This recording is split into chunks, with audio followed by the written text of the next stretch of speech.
Hi, class. I hope everyone is doing well. I know we had a crazy week last week, and I apologize for Tuesday.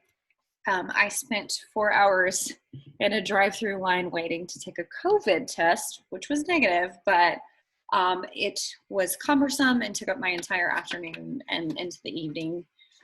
So I know some of you have had some direct issues the same as mine, or you have family members that are going through it right now. So I just hope that everyone is safe and that their loved ones are safe and not afflicted with any of this craziness right now. So I just wanted to say that. And I know it's stressful, just the idea of things escalating right now. And so I understand last week we had a lot going on, everyone's frazzled. And so just want to diffuse that. Seems like there's a bit of a glare coming out off this window, so I apologize. But yeah, so we went over in the PowerPoints, went over chapter 4 and chapter 6, okay? And I know that it's a little confusing when you don't have a book to like necessarily break things up by chapter, but since the PowerPoint summarizes the book for you, it makes it easier to just go off of kind of that structure. So chapter 4, we are going to go over listening versus hearing. And then chapter 6 is, the title of it's a little wonky. I didn't really feel that it was correct for the subject matter. So chapter 6 was relating to others at work, though I will give you my thoughts on that when we get into it. So just want to start off by saying, if you're missing anything that was due this last week, please contact me. Let me know when you can have it submitted. I have no problem taking light work for partial points. I don't want you to miss out on something that is 100 points, miss all 100 points because you don't want to turn something in late. So if you do need to do so, email me. And I'm still missing a couple of speeches. And I did have a couple of y'all who got the midterms and terms in a little bit later yesterday because you got the midterm in late because you thought it was due end of day. So that's perfectly fine. If it came in end of day, I'm going to just look the other way this one time. So this one time, next time needs to be in by the correct time. So all of your assignments for this week, quiz 4, discussion board, those are due Sunday, same time. The extra credit, of course, is not due until the end of this course. But it always makes it easier if you just work on it ahead of time and you have the coursework there and the lectures to go off of to kind of drive that. So I think it's easier to do it within the week that it's assigned. You guys have the choice to do it up until grades are due. So you have, that went up today too. So you have until the end of the semester to work on that. So first thing we're going to talk about, chapter 4, hearing versus listening. I know they sound and are often lumped together, right? Hearing versus listening. So there's a saying, I know you can hear me, but I'm not sure if you're listening. You know, we talk about hearing impaired.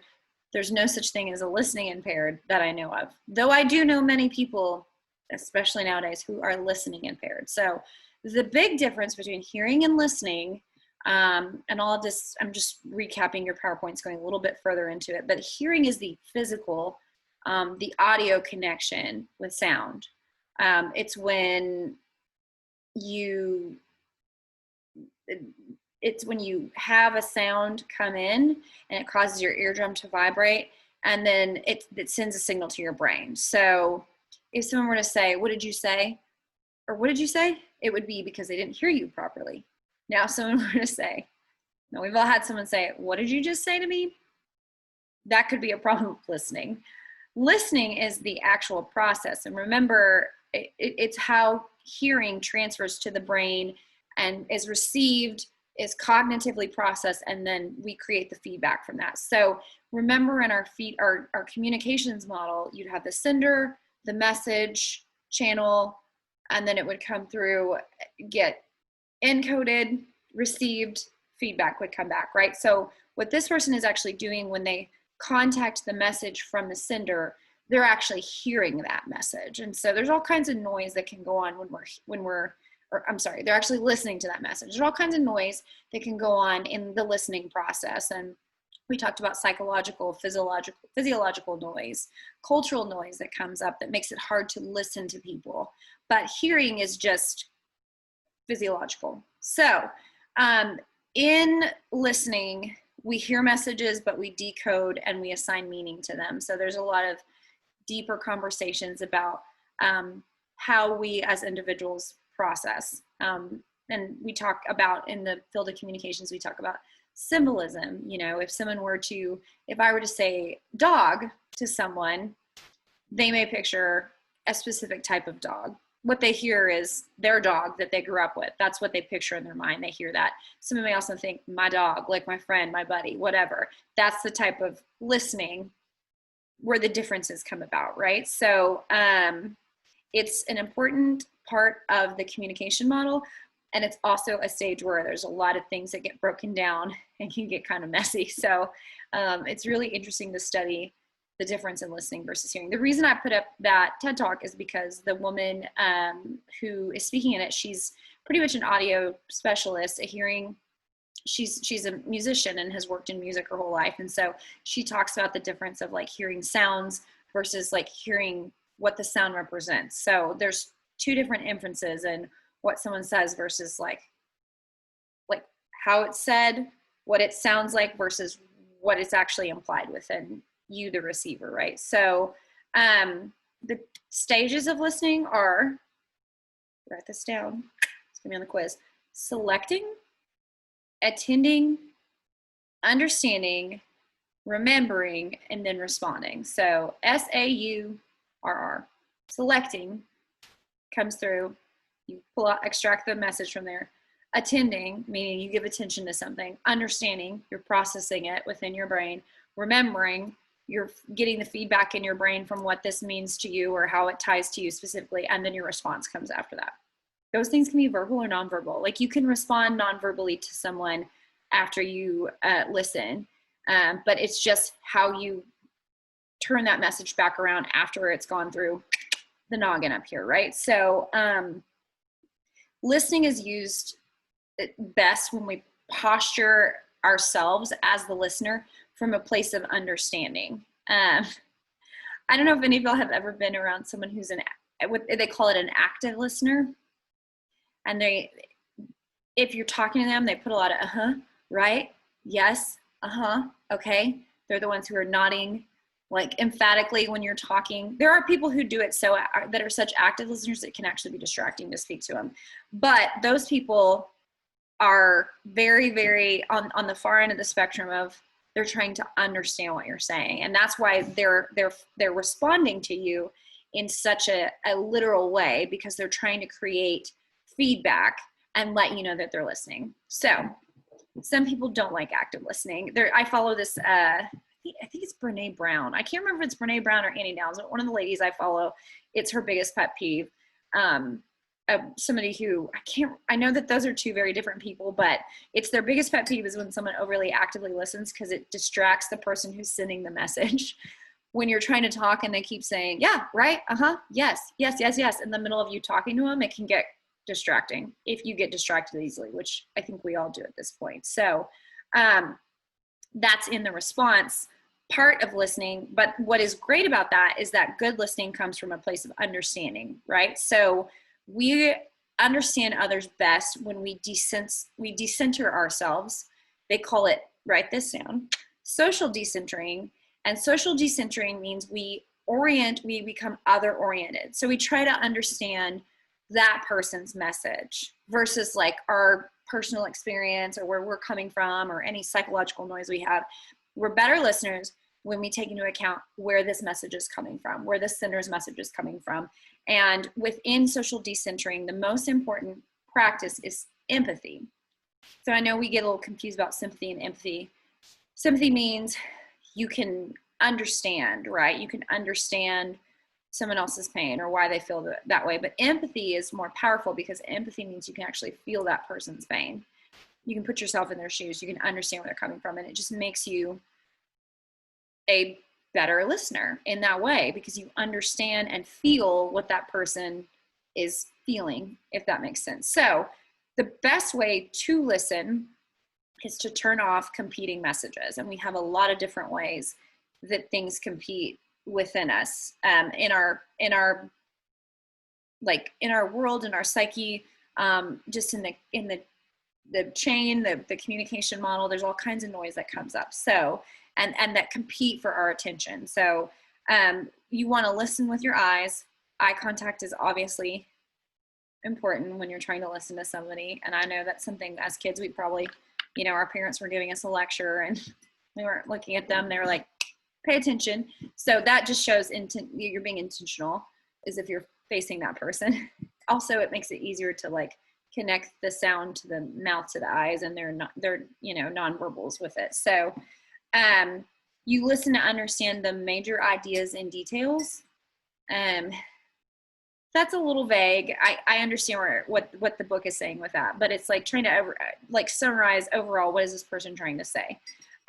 You look for major ideas in the message. So ideas are coming through. How are they feeling, or what are they thinking, or what is the overall message coming from this person? You listen for details in the message, and you link the main ideas together, and then you respond effectively. Okay, so that's kind of like all those things come together, and there are ways that you stop competing noise and feedback. Of course, there's also physiological things like, being sure you're in an environment that you can hear someone well, because if you can't hear, you can't listen, right?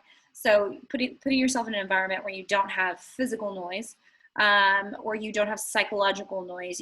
We've all been on a Zoom call where we have kids running around in the background, or, our spouse is like, running around through the house, or there's someone with a leaf blower outside the door, out the window. So when you take that noise out, literal noise out, it makes it easier to follow through all of these things, like how to properly listen to people. So I hope that kind of summarizes it a little bit more elaborated than the PowerPoint did. Okay, if y'all have questions, email me. Chapter 6. So to re-reference chapter 5, we talked about leadership styles and conflict styles, and how in leadership, different leaders use different methods, right, to lead and to deal with conflict within their teams. So that is a direct play into chapter 6, where they talk about getting along with others at work.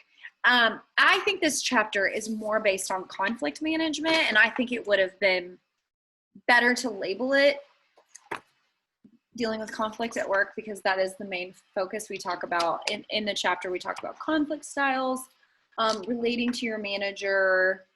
So outside of relating to your manager and there are two types of management styles, really the bigger part of this is the conflict style. So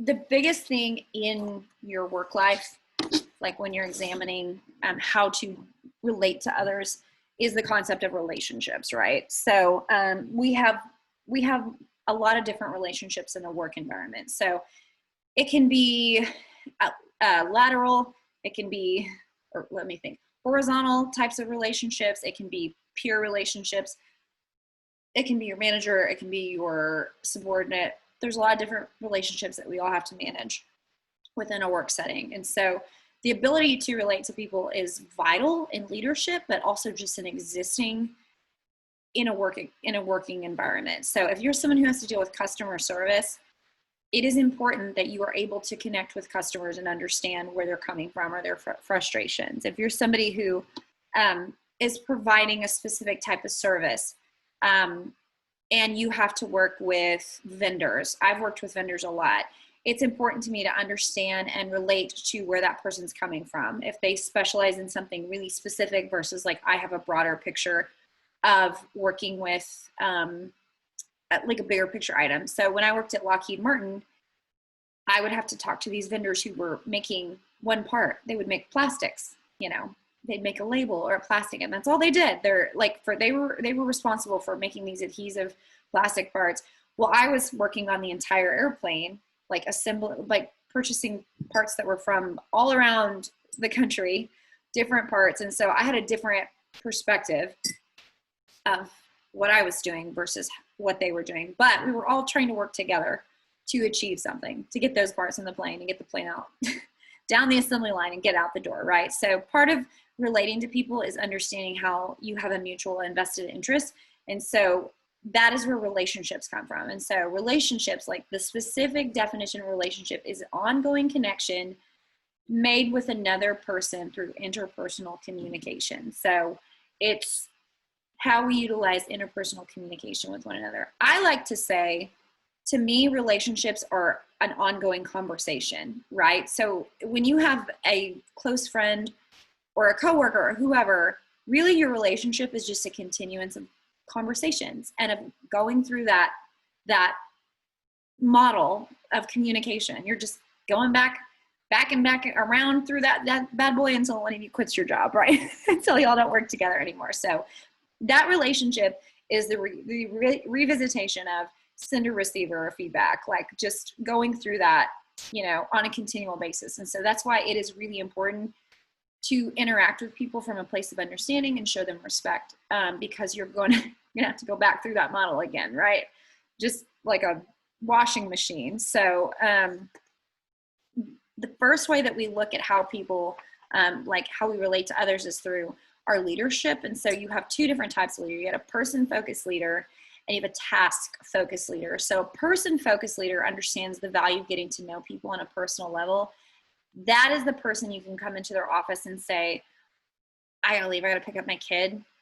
He's like, my kid's sick at school. They're like, yes, go, by all means, like work is here. You can do your stuff later. Or there may be a manager who will vet for you when you're up for maybe a job would be better suited for you, and it may not benefit them to get you a promotion or to move you to another department, but they're like, this is going to be a better fit for them and they're going to be happier. So I've had managers who, they hated to lose me where I was at, but they're like, I'm not going to keep you from making more money.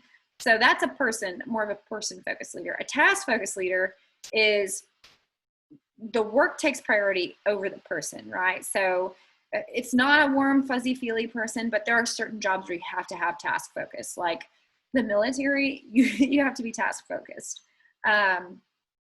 I used to watch, probably way before a lot of you guys were, I don't even know, maybe alive at this point, but there used to be a show called The Hills. And there was this woman, Kelly Catrone, who was brutal.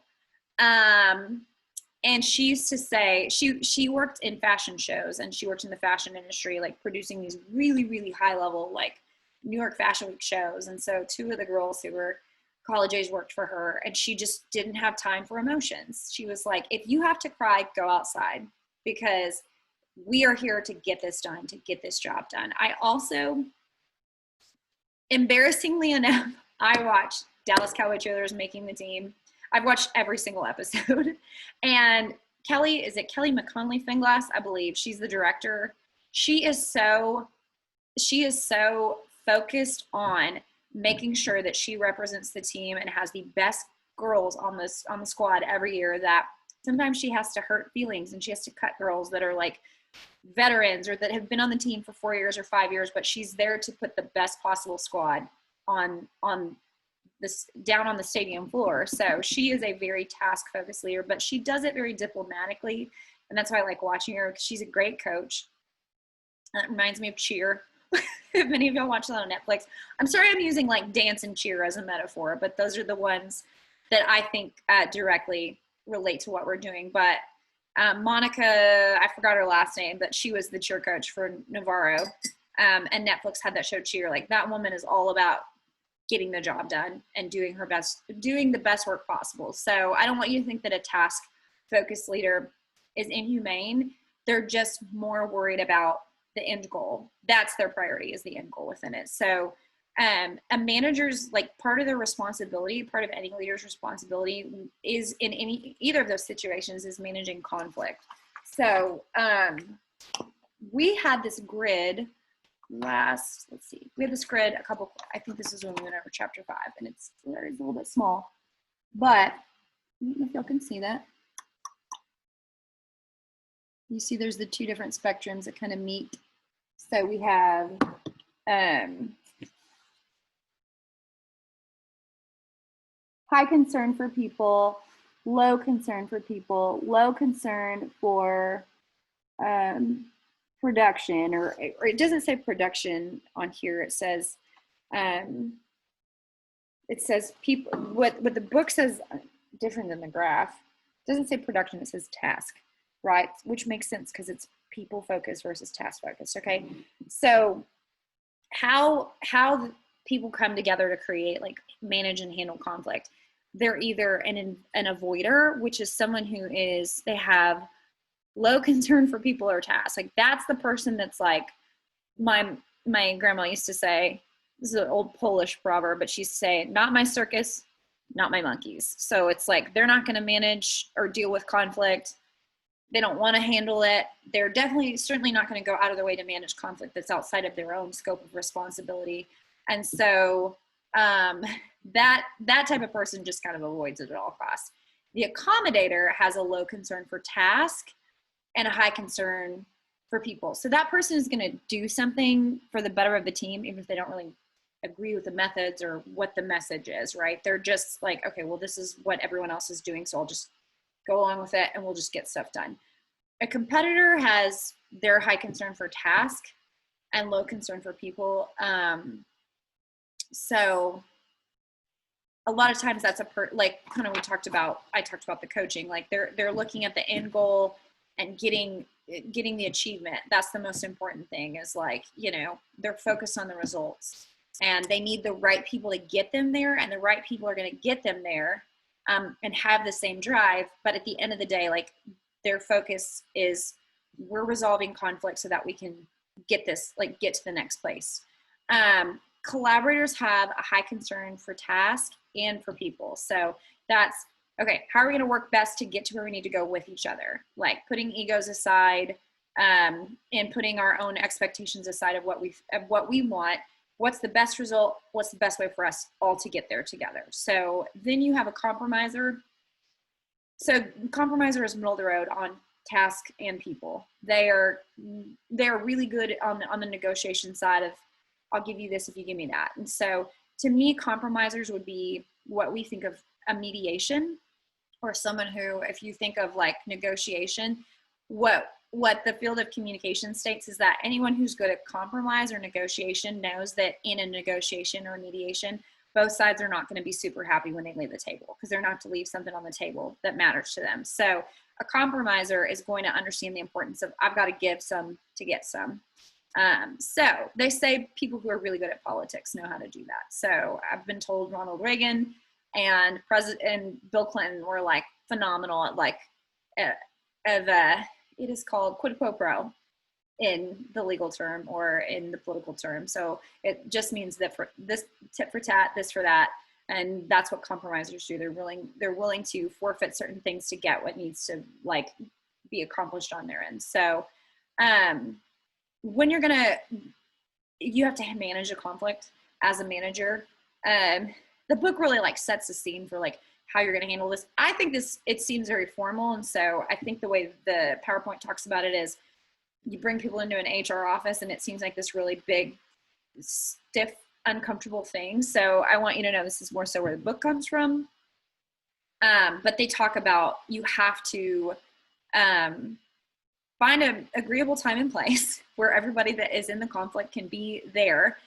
You have to monitor the emotional temperament and keep things like even keeled and professional, and not get too heated.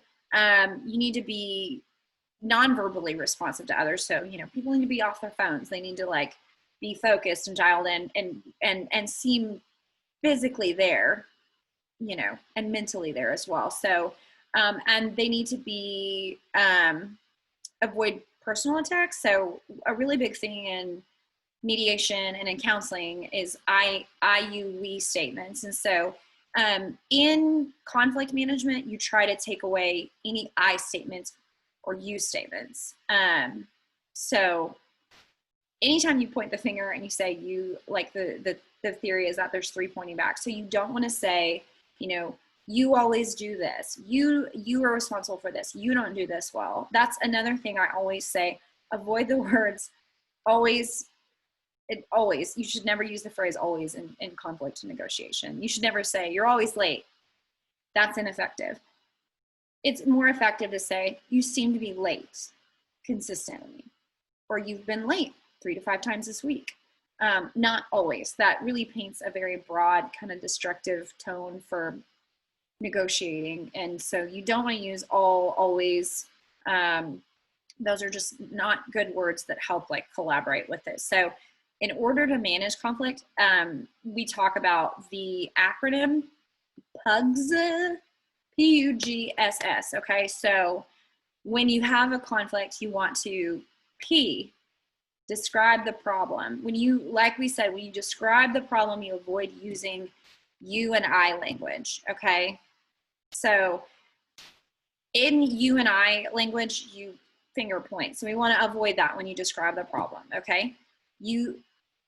Your you in PUGS is achieve understanding. So make sure we know what the conflict is plainly, that it's not pointing fingers, it's not turned back around. You know, if you're talking to somebody about their time management, you don't want to open up the floor for them to say, well, you're too rigid on time. So you want to just make sure you plainly state, this is the policy, this is the problem that we have. You've shown up to work 3 to 5 times late, and whether you think that's rigid or not doesn't matter, okay? It doesn't matter. That's not how we're going to understand and how to fix this problem. G in PUGS is identify your goals. So that means you try to create a mutual goal with that person and make something that the two of you or the group of people can be achieved together. Like, where are we going to go from this next, right? You make that decision together and you agree to something, which is in the first S, P-U-G-S. You brainstorm solutions, okay? How are we going to fix the problem, right? So if it's a fact that someone can't get to work on time, you know, if you're trying to understand, like, why is this person coming into work late every day? Okay, well, they have to drop their kid off at daycare every day at 8 a.m. and we start work at 8 a.m. and their daycare won't take kids until 8 a.m. So, okay, maybe I could give them a 30-minute buffer in the morning and they could stay 30 minutes later, or they could take 30 minutes off of their lunch break, whatever it is, so that they make up that time. Provide a solution that's going to allow that person to win, that's not also going to forfeit what you have to do on your end, okay? So then you select the best solution. So whatever makes the most sense for both parties and, like, of course, adheres to rules, that's going to be your best solution. So P-U-G-S-S, PUGS. Describe the problem, achieve understanding, identify goals, brainstorm solutions, and select the best solution. And that's the best way for you to manage conflict. So you guys, your extra credit is up, and it has to do directly with your conflict style. There's a quiz on there. So you just need to click that link and visit that quiz and then respond back with what your conflict style is. I am a collaborator. Others may not say the same, but I took a test and it validated that I'm a collaborator. So I'm just going to say that from here on out. It's really interesting to know your collaboration style, especially, or to know your conflict style, especially in work, because sometimes it can be really effective with the type of work you do, or sometimes you need to just work on it. So I think it's important that you know how you manage conflict at work. And of course, these questions are all geared towards how you handle conflict at work. But those are conflict styles that exist in your day-to-day life as well. So you may have a different conflict style at work than you do at home or with your friends, or, you know, however many different areas of your life you have. So you guys make sure you get your quiz in by Sunday night, discussion board Sunday night, extra credit. You have as long as you need. If I were y'all, I would work on your extra credit during the break. That's my thought. You've got nothing going on next week except for an assignment I'm going to put up tomorrow, and you have plenty of time to work on it between now and the end of the semester. So I would work on your extra credit. You got all week next week to do it. So usually each of them don't take more than 10 minutes. And so I would encourage you to use the time to do that this next week. But if not, you've got the rest of the semester. So it's going fast. We've got only a couple more weeks left. Let me look at my calendar. So when you guys come back from break, you're going to have, of course, my face isn't recognized on my phone. When you come back from break, you're going to have, let's see, like 3 weeks. That's it. And then you don't have to see me again anymore for work purposes. So if you need anything, just email me over the break. I'm around still, and I'm available. So if you need to have office hours or an e-meeting, shoot me an email. So I hope you'll have a safe weekend and you have a blessed Thanksgiving if you're with family, or if you're being, safe and you're not able to spend it with your family. I'm sorry if that's, the way this year is sussed out for you. But either way, I hope you have something to give thanks for this next week. So be blessed and be safe, and I will see you all very soon.